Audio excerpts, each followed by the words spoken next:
आकाशवाणी गोरखपुर से प्रादेशिक समाचार।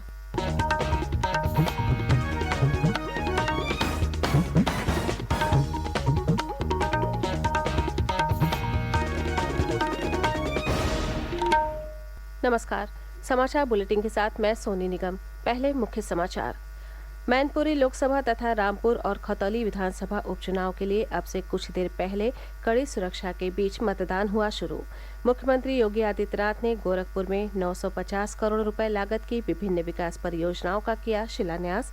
कहा, पिछले 5.5 वर्षों में देश और दुनिया में बदली है उत्तर प्रदेश की छवि। प्रदेश विधानमंडल का शीतकालीन सत्र आज से होगा शुरू। सत्र के दौरान सरकार पेश करेगी अनुपूरक बजट। और केंद्रीय वित्त मंत्री निर्मला सीतारमण ने वाराणसी में काशी तमिल संगमम के शैक्षणिक सत्र को किया संबोधित। कहा, संगमम देश के लोगों की एकता की भावना को कर रहा है और मजबूत।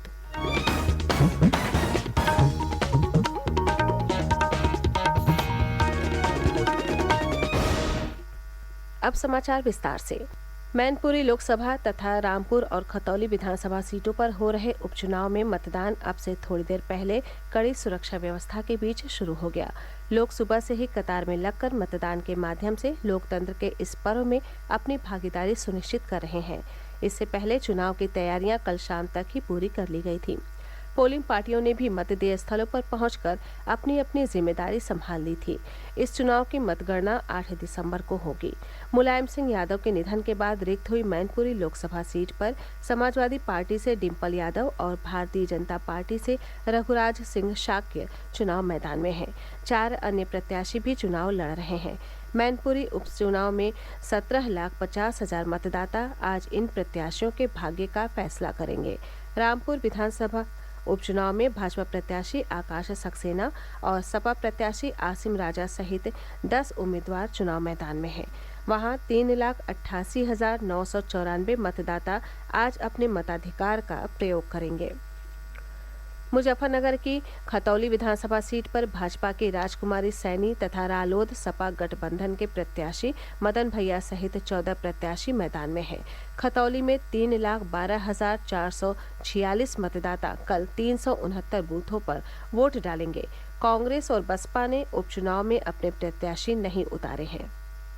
मुख्यमंत्री योगी आदित्यनाथ ने कहा है कि उत्तर प्रदेश विकास और सुशासन के नित नए प्रतिमान स्थापित कर रहा है। उन्होंने कहा कि पिछले 5.5 वर्षों में देश और दुनिया में उत्तर प्रदेश की छवि बदली है। प्रदेश बीमारू राज्य से विकसित राज्य की श्रेणी की ओर तेजी से बढ़ रहा है। मुख्यमंत्री कल गोरखपुर में प्रबुद्ध जन सम्मेलन को संबोधित कर रहे थे। इस अवसर पर उन्होंने 950 करोड़ रुपए की विकास परियोजनाओं का शिलान्यास भी किया। मुख्यमंत्री ने कहा कि उनकी सरकार सकारात्मक ऊर्जा के साथ प्रदेश को विकास के मार्ग पर आगे बढ़ा रही है। उन्होंने समाज के प्रबुद्ध जनों का आह्वान किया कि वे राष्ट्र निर्माण के इस कार्य में सरकार का सहयोग करें। मुख्यमंत्री ने कहा कि प्रदेश में आगामी निकाय चुनाव में भाजपा की जीत राज्य में विकास की गति को और बढ़ाएगी। मुख्यमंत्री योगी आदित्यनाथ ने कल ही गोरखपुर में महाराणा प्रताप शिक्षा परिषद के 90वें संस्थापक सप्ताह समारोह के शुभारंभ कार्यक्रम को भी संबोधित किया। इस अवसर पर उन्होंने कहा कि आज़ादी के अमृत महोत्सव में देश सकारात्मक दिशा में आगे बढ़ते हुए वैश्विक स्तर पर नए प्रतिमान स्थापित कर रहा है। उन्होंने कहा कि भारत विश्व के 5वीं सबसे बड़ी अर्थव्यवस्था बन चुका है।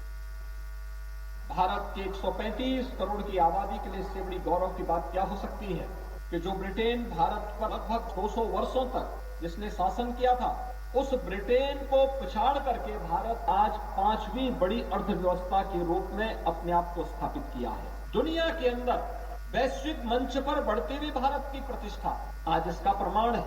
आपने देखा होगा 1 दिसंबर को प्रधानमंत्री मोदी जी ने दुनिया के उन 20 बड़े देशों का जिनका दुनिया के 80% संसाधनों पर अधिकार है, G20 के देशों का नेतृत्व का अगले 1 वर्ष का दायित्व उन्होंने संभाला है।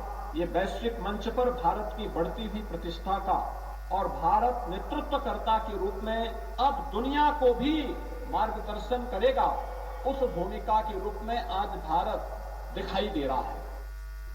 मुख्यमंत्री ने कहा कि देश को विश्व के नंबर 1 और उत्तर प्रदेश को देश में नंबर 1 अर्थव्यवस्था बनाने की जिम्मेदारी सिर्फ सरकार की नहीं है, नागरिकों को भी इसमें अपने दायित्वों का निर्वहन करते हुए योगदान देना होगा। मुख्यमंत्री ने कल गोरखपुर में चल रही ब्रह्मलीन महंत अवैधनाथ स्मृति अखिल भारतीय प्राइज मनी कबड्डी प्रतियोगिता के समापन समारोह में विजेता खिलाड़ियों को नकद पुरस्कार देकर सम्मानित भी किया। इस अवसर पर उन्होंने कहा कि प्रदेश सरकार खेलों के विकास और खिलाड़ियों के प्रोत्साहन के लिए प्रतिबद्ध है। प्रादेशिक समाचार आप आकाशवाणी गोरखपुर से सुन रहे हैं। ये समाचार बुलेटिन हमारे YouTube channel AIR news Gorakhpur और ट्विटर हैंडल AIR न्यूज़_GKP पर भी उपलब्ध है। प्रदेश विधानमंडल का शीतकालीन सत्र आज से शुरू होगा। 3 दिन के इस सत्र के दौरान सरकार अनुपूरक बजट पेश करेगी। सत्र से पहले कल सर्वदलीय बैठक बुलाई गई, जिसमें विधानसभा अध्यक्ष सतीश महाना, संसदीय कार्य मंत्री सुरेश खन्ना सहित अन्य दलों के नेता शामिल हुए। केंद्रीय वित्त मंत्री निर्मला सीतारमण ने कहा है कि काशी तमिल संगमम देश के लोगों में एकता की भावना को और मजबूत कर रहा है। काशी हिंदू विश्वविद्यालय में काशी तमिल संगमम के तहत आयोजित एक शैक्षणिक सत्र को संबोधित करते हुए वित्त मंत्री ने कहा कि चाहे उत्तर हो या दक्षिण, भारत के लोग एक हैं। भले ही हम अलग अलग भाषाएं बोलते हैं, अलग अलग रीति रिवाजों का पालन करते हैं, पर हमारा सार एक है। हम एक हैं और एकजुट हैं। वित्त मंत्री ने कहा कि हमें विभाजित करने के बहुत प्रयास किए गए, लेकिन हम भारतीय और भारत माता के संतान के रूप में एक साथ रहे हैं और अपनी मातृभूमि के लिए एकजुट हैं।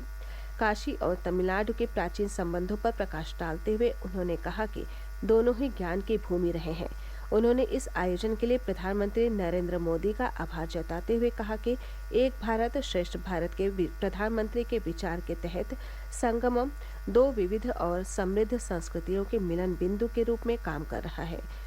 मंदिर वास्तुकला और ज्ञान के विविध विरासत रूपों पर आयोजित शैक्षणिक सत्र में विभिन्न विशेषज्ञों और प्रतिष्ठित व्यक्तियों द्वारा विचारों का आदान प्रदान किया गया। इसके बाद वित्त मंत्री ने वाराणसी में कांची काम कोटि ट्रस्ट के द्वारा बनाए जा रहे शंकर नेत्र चिकित्सालय की वाराणसी शाखा के लिए भूमि पूजन किया। नवंबर माह में जल जीवन मिशन को लेकर केंद्र सरकार के सर्वे में उत्तर प्रदेश के 2 जिले डबल स्टार और 3 जिले सिंगल स्टार कैटेगरी में शामिल हुए हैं।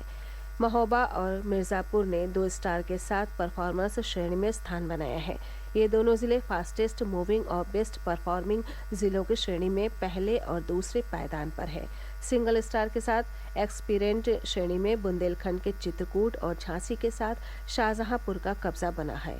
अक्टूबर माह की रेटिंग में प्रदेश के 4 जिले सिंगल स्टार एक्सपीरियंस श्रेणी में शामिल थे।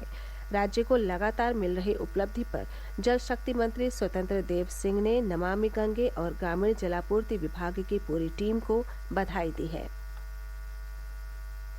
प्रदेश के परिवहन राज्य मंत्री स्वतंत्र प्रभार दयाशंकर सिंह ने ठंड के मौसम में कोहरे की समस्या को देखते हुए यात्रियों को सुरक्षित परिवहन व्यवस्था उपलब्ध कराने के निर्देश दिए हैं। उन्होंने कहा कि बसों के सुरक्षित संचालन के लिए विशेष अभियान चलाकर बसों में सुरक्षा मानकों की जांच करते हुए उसे दुरुस्त किया जाए। उन्होंने कहा कि परिवहन निगम की बसों में रेट्रो रिफ्लेक्टिव टैप लगाए जाएंगे। स्वच्छ वायु सर्वेक्षण की नेशनल रैंकिंग में लखनऊ को पहला स्थान मिलने पर महापौर संयुक्ता भाटिया ने लखनऊ की जनता और नगर निगम के अधिकारियों का आभार जताया है।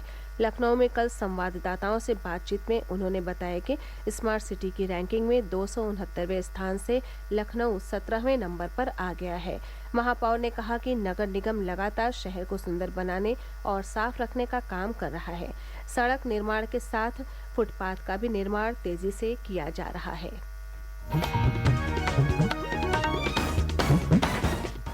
अंत में मुख्य समाचार एक बार फिर। मैनपुरी लोकसभा तथा रामपुर और खतौली विधानसभा उपचुनाव के लिए अब से कुछ देर पहले कड़ी सुरक्षा के बीच मतदान हुआ शुरू। मुख्यमंत्री योगी आदित्यनाथ ने गोरखपुर में 950 करोड़ रुपए लागत की विभिन्न विकास परियोजनाओं का किया शिलान्यास। कहा, पिछले 5.5 वर्षों में देश और दुनिया में बदली है उत्तर प्रदेश की छवि। प्रदेश विधानमंडल का शीतकालीन सत्र आज से होगा शुरू। सत्र के दौरान सरकार पेश करेगी अनुपूरक बजट।